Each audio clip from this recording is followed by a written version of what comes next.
Welcome to Success Superstars, episode number 211, your place for inspiration and the blueprint of success for peak performers just like you. And my special guest today, Kim Taylor. Hey, how are you? It's good to see you in person, live in the studio. I know. I trekked out and there's ice on the road because I was like, dadgummit, I'm doing in person. Yeah, you're a trooper. No Zoom for us. No Zoom. Done with Zoom. Yeah. Well, glad you're here. So how long have you been doing the real estate gig and why did you decide to start a team? So I am in my 7th year. Right. And started a team. I had a small team of just one person quite a few years ago, about 4 or 5 years ago. And when he left, because my splits were too high, I was like devastated. So I kind of licked my wounds for a couple years. And then when I came to JPAR, you guys make it so easy for me to have my own team and run my team the way I want to. So it was kind of one of those things where I knew it was time. And I started my team, and it's just been the best thing I've ever done. Oh. So, and wasn't in a sense that first failure? Yeah. Didn't you learn then that it doesn't matter what the split is, it's all about value? Yes. Now you provide more value than the split, and that creates this culture that's amazing for you. Yeah, totally. It's like with my team, one thing I really talk about and push all the time is, it's better together. Hashtag better together. I mean, yesterday a couple of my team members and I went to a broker open house at a new community, and it's just so much more fun doing real estate with people and, right. Having just group text and being able to chat about life things and pray for each other. And right. That's what I love about a team. Yeah. So Better together. Better together. What do you love now? 7 years. What do you love about being in the real estate sales profession? What makes it exciting for you? What makes it a sense of satisfaction? I'm very competitive. So Oh yeah, I know that. love this competitive market. Now, it kind of makes you gulp a little, right? Right. But I love being able to help people, first of all. But that competitive side of just, what do I need to do to win this offer? Because I know I can win the offer. Right. Right? If my client is willing to trust me and listen, I can write a dang good offer. And with a little prayer. A little prayer, and you got little prayer, little divine intervention, and off you go. Divine intervention, we can get it done. But yeah, that's what I love about it. So it's kind of like putting this puzzle together, and then the winning. Yeah, it really gets you a sense of satisfaction. It does. Well, obviously you're part of the JPAR real estate family, and that. What do you love about our culture and what we do? I love that it just feels so much like a family. I feel like we have a team within a team, and that's what I love. Yeah. Y'all provide great tools. I love your heart for the agents, and I love y'all's vision for where we're going. Right. That's what I love about it. Love it. Because I get calls weekly to come to other places, and I'm like, I have no plans to leave JPAR. Yeah, I know you get calls. It's so funny that I get all the calls in the Facebook posts, Mark safe from whatever, It's very, very competitive, and Yeah. we know that every day you have a choice where you can hang your shingle, right? Yeah. And you can hang it here or anywhere else you choose to, and we take that pretty seriously. Yeah, there's a lot of choices out there. But A lot of choices. Well, if there was one tool, you mentioned tools earlier, if there was one tool that we took away and you no longer could have, what's the one tool you couldn't live without? Well, you said a while ago, beside your cell phone. Besides your iPhone. That's or kind of hard, your right? Android. One thing I signed up for the last couple of months was I've never really jumped into KV Core the way I was supposed to. But let me tell you, I signed up for Derek Taylor told me, he's like, if you've got a team, you need to do the KV Core team platform.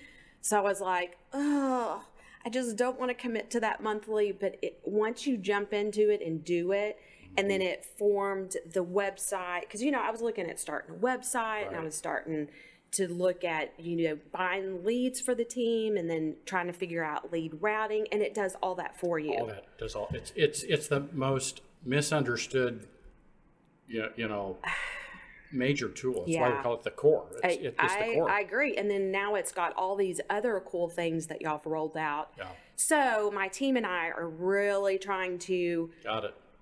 jump into this KV core thing and really understand it, because it's an animal. We call it the animal. It is. It's a beast. It's a beast. Yeah. And I think once you can just start to kind of just tackle a little bit at a time. So does that kind of answer your question? It does, because, you know, particularly whether you're a solo agent or a team, it's going to give you that foundation. Yeah. Well, speaking of that, and then we'll get into, I know I want to get some advice from you for the audience, but 7 years you've been doing this, you have lots of success. You know, you're in the top 5% of all agents, which is a big deal.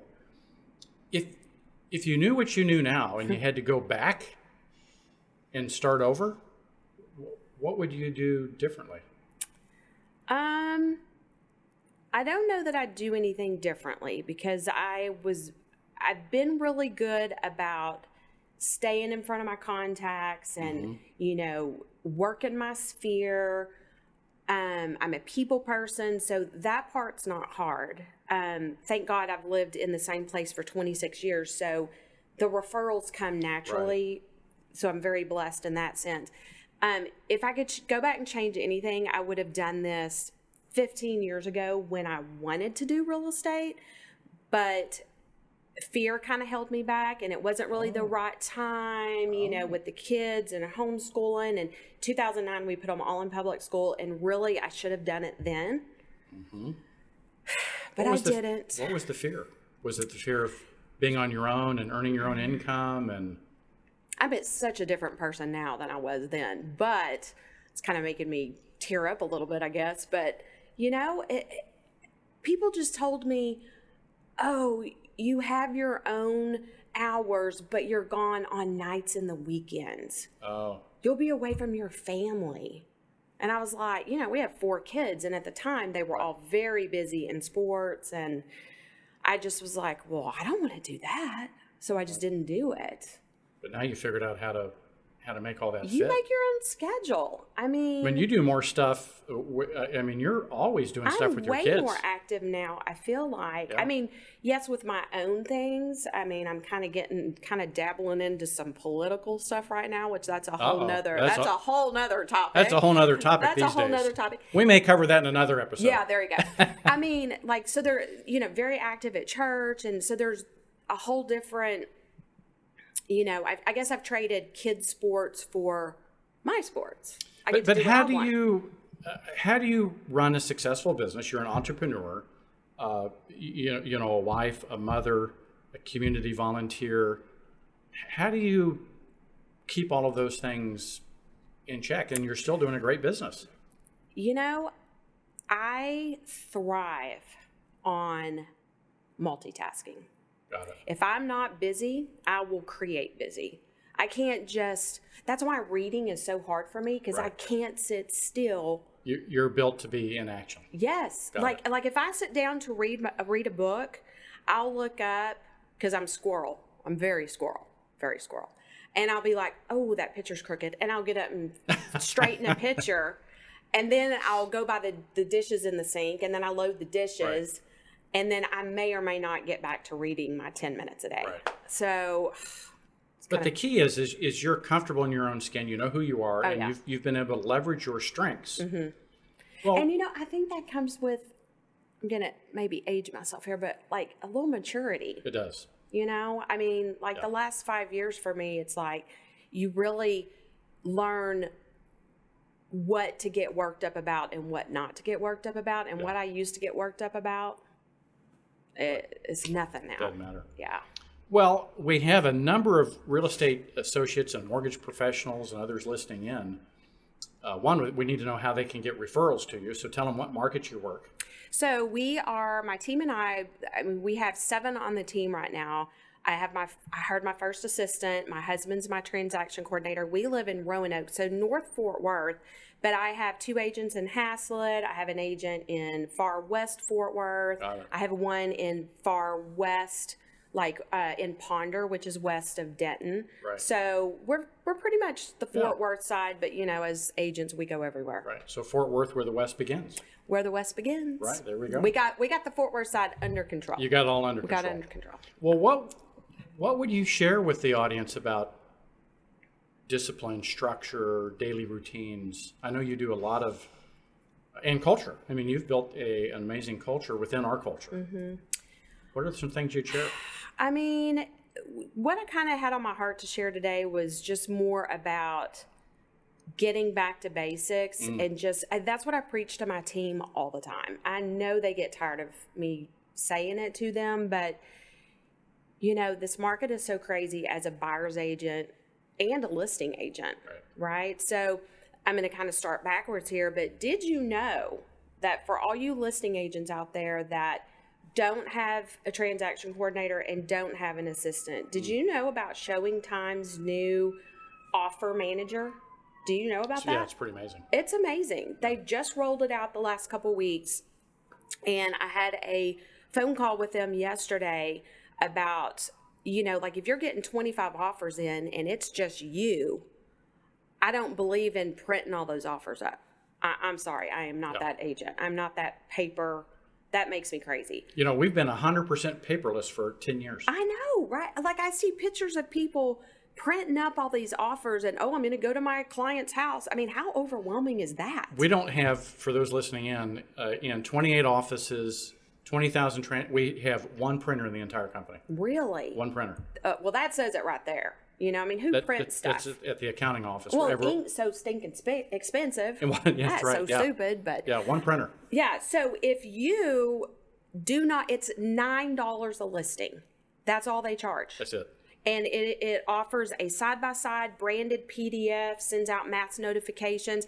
I mean, I don't use it I don't need it because Gordon does all of my side-by-sides. I just forward ever offer to him, and he creates his own Excel spreadsheet that way. Yeah. And a lot of agents do that, but this is a great service as a listing agent. Well, if you think about it, one of our winning formulas, is listing, leads, and leverage. Yeah. Right? And so this is leverage. This is leverage as a listing agent. And you need the leverage in today's market. You have to. When you've got that many offers, how can you... And they do it for you. They do a beautiful side-by-side. Awesome. So it's awesome. Now, on the buyer side, I've got about 5 points here I want to go over. Okay. So for you buyer agents that are struggling, I get it. It's tough. Number one, you have to educate your buyers. Mm-hmm. Right? This is back to the basics. Like I said, that's all you get from me, back to the basics.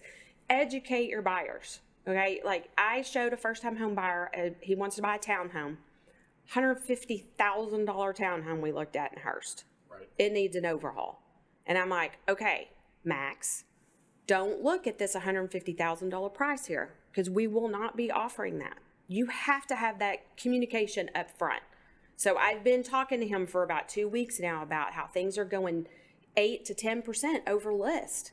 So another thing, I spoke with Gordon before we came, and on your offerings, your offer prices, people are going 8 to 10% over comp.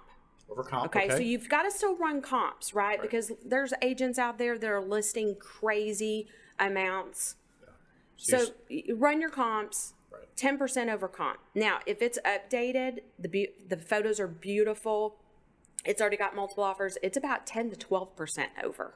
Wow. Yeah. Okay. So that's straight from my transaction coordinator who writes all of our offers, not just my team. He works for several agents too. Another thing too, this shocks me that people do not do this, but if you're providing a full appraisal waiver, you have to give a proof of funds. Okay, so as a listing agent, that's the one thing I'm looking at. Okay, yay, you've given me this waiver and you're offered $30,000 over list, but I want to see proof that you've got the cash. Show me the money. Show me the money. Show me the money. Show me the money. So proof of funds, and I'm just trying to help y'all win an offer here. Right. Okay. Because winning, like we had an associate, very experienced, 10 years in the business, a number of weeks ago, working with, I think, 8 different clients, wrote 30 offers, got none accepted. And they were like perfect offers. Yeah. With following many of these things. And so even then, it can be tough. I think the problem is that we get so stuck in our routine. This year, this market, this season, we have to think outside the box. There is no, you've got to be. There's no cookie cutter. And there is no box. There's no box. Right? You got. We're creating. You got to create the box, right? Yeah, even something as simple as changing the title company. You aggressive buyer's agents who because you're paying title, do not change my title company. Right. I'm sorry, But Kim, aren't some of the basics like, a professionally written offer, a cover letter that explains and summarizes? Absolutely. All of these, what appear to be little things, add up to a big thing and can be the difference in you winning. And even something as simple, and I know this may be like, well, that's a given, Kim, but so used to, Gordon would write the offer up. He did this beautiful email of all the bullet points, what made our offer so great. But what we've started doing is he forwards that offer to us, the agent. Right. We take all the forward off, and then the offer comes from us, and we can add a little tidbit of information, personal stuff, so. You know what I love about what you're doing is so many people just get into the routine and the rut, but you have to think through, how can I win? Yeah. What can I do to make the other side, make it easier, streamlined, make it feel like it's going to be great to work with us? I am not in the business to write. I do not enjoy writing multiple offers. When I go to show a house, you want to win. My first thought is when I'm walking up, I'm like, oh, we are so writing an offer on this house. Right. And when I'm filling out that Google Doc with my client, because that's what we do, we fill out a Google Doc and it goes to Gordon, he writes the contract, or writes the offer. I'm thinking to myself, we're going to win this. Now, there are some things, I would have to kill you if I told you. Okay. But there are some things that secrets. My team and I came up with from the buy side, some different advantages that are actually working that we're doing. Good. Thinking outside the box. Right. It's causing us to have to do some extra things. Good. Go back to the house and leave some things, and the buyers are offering some extra things. Yeah. But you know what? That's working. It's never crowded on the extra mile. When you take that extra step, you've moved ahead of the pack. Yes. And that's what the sellers and that's what everyone's looking for today. Yeah. And on the side note of that, I have on here, try to connect with a listing agent. Now, I primarily do listings, so I kind of laugh at that because my phone rings nonstop with agents pleading and begging to pick them. What can I do to win this offer? And it's exhausting. And I want everybody to win. I hate that part, but there can only be one. And but you still have to do your part of, like I tell my team, don't be that nagging agent. Don't be that pleading agent, but be that agent that texts before, you work in e-offers. When you see the house, if you know you're putting in an offer, clients loved it, we'll be sending you a great offer. Right. And when send it, all the rapport building offer stuff. Sent. Yeah. Because that tells them that I like agents to be short and quick and to the point. Right. I don't want your sappy long stories. Right. You want them to know that there's someone on the other end that they can work with. Yeah, this is someone we can work I'm with. Quick response. Yeah. That's my biggest thing. Yeah. It's one of our core values, so it's important. How are you seeing today? And then we'll wrap up. How are you seeing today the role of new home builds? So last year we did a lot of new home builds. A little nervous about some of the articles that I'm seeing about like big companies like D.R. Horton who are turning them into rentals. So that's very interesting. Right now, my people don't want to wait. Now, I will say... Because they're going to have to wait, 6 months? Yeah, and it's come down. So it was like 8 to 9 months, and now it's back down to 6 and 7. But still 6 to 7 is a long time. It's a long time. People aren't wanting to wait. There's a lot of buyers right now that have put off that they were like, gosh, I wanted to do this 2 years ago and I put it off during the pandemic and now we want to. And now they know they're paying more. Right. they don't want to wait. So they're willing to go ahead and start, putting in Got it. multiple offers. So that's kind of where that's what I'm seeing in my business. Right. Don't really have new builds on the horizon. So not a big factor. Not a big factor for me right now. Now, I think as it goes on, it will be. Yeah, because for many, it's their only, it's where the inventory is. Yeah. Well, as we wrap up, last words of wisdom for the audience. Oh, man. Make your calls. Yeah. Get back to basics, guys. Make your calls, stay in touch with your past clients, and do your client appreciations. We've You talked do those about that several times a year, right? I do. Yeah. And it's not, you have to put that money aside. Find an agent that you're like-minded with if you're not on a team, and, do a little small group or something. Yeah, something. Stay connected. I think that's the biggest thing. There it is. Stay connected. It's easy to get in this business. It's easy to get isolated, right? Easy to get That is lost. exactly why I have a team, because I was a solo agent for years and I do not like it. Yeah. And it's coming up on tax time, so pay your taxes too. Yes. Right? Hashtag better together, pay your taxes. There we go. I don't want to pay my taxes. All right. Well, this was awesome. Yeah. Thanks for joining us I'm today. so glad I made the drive out. Now, hopefully I can make it back home, or I'll be spending the night here on the couch. Particularly in this weather here, you can see it out the window that we're having ice storms and roads. So I appreciate you trekking out in this and Absolutely. spending some time with us. I love coming and chatting with you anytime. There we go. And it's episode 211, which happens to be your birthday. Yeah, I just turned 52. 211 on 211. So yeah. we timed the episode perfectly. Awesome. All right, well, there we have it. Until we see you on another episode of Success Superstars, may your choices reflect your hopes and not your fears.